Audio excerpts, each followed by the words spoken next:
As well as setting up a goal scale and framework, there are other things you can do in TotalAlert to manage goals.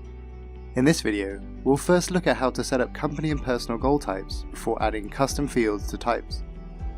Following this, the video will focus on user permissions in relation to goals and define how much a user can do when using goals in your LMS. TotalAlert allows you to record and document both company and personal goals. Company goals represent the aims of the organization as a whole, whilst personal goals represent targeted, specific goals for individuals to achieve. Both personal and company goals use types to help organize and add information to the goal. When creating types, site administrators can create custom fields which allow additional information to be added to a goal. You can utilize types for reporting purposes, narrowing the report to focus on essential data. Let's start by looking at company goal types. Within the context of a given goal framework, specific goals can be created and assigned a company goal type. To create a new goal type, go to Site Administration, Hierarchies, Goals, then Manage Company Goal Types. You can add a new type by clicking on the Add a New Company Goal Type button. You can name the type, add an ID number, and a description. Select Save Changes.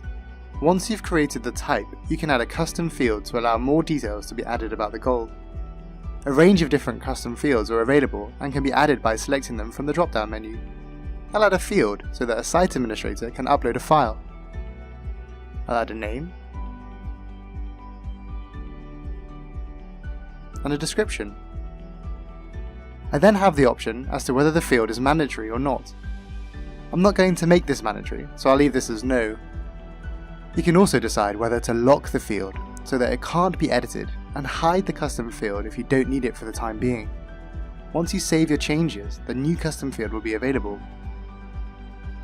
Once you've set up types to suit your needs, you can then include these when adding new goals to frameworks or on existing goals already in your system. I'll add this new type to a goal I made earlier. As I didn't have any types set up when I originally created this goal framework, the goal is currently unclassified. I'm going to change this to Customer Satisfaction.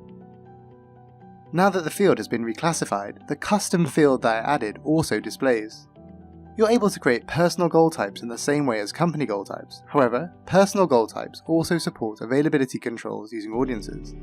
To set up a new personal goal type, select Manage Personal Goal Types, then Add a New Personal Goal Type. You can make the personal goal type available to an audience by selecting Available only to certain audience. I'll add this type to my sales team audience. Once I save changes, the new type will be available. You can add a new custom field in the same way as a company goal type. When a user adds personal goals for themselves, they'll be able to include additional tags and information that have been set up for them. Users can easily add new goals for themselves to stay in line with the overall organization objectives.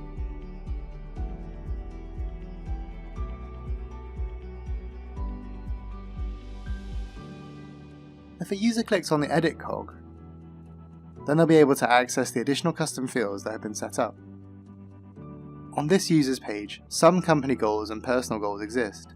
The user will be able to see who the goals were assigned by, as well as being able to change the scale that measures their progress on a scale.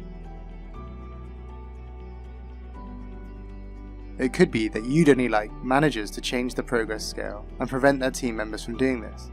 To prevent team members from changing their scale, go to Site Administration, Users, Permissions, then Define Roles. As we're discussing performance management, we'll need to change the permissions of an authenticated user, which is any user that has access to the site. Authenticated users will have access to everything at a system level that is available to participate in. To do that, select Edit, and then Filter by Goals. I don't want users to change the scale on their company goals, so I'll remove the ability on Manage Own Company Goals. You can change the permissions for anything else that fits your needs on this page. For now, I'm just going to change one permission setting. Now, when I look at the user's page, they won't be able to change the scale on their company goals, but their managers will. In this video, we've looked at how to add company and personal goal types, set up custom fields for types, and changed users' permissions. In the next video, we'll look at how to report on goals.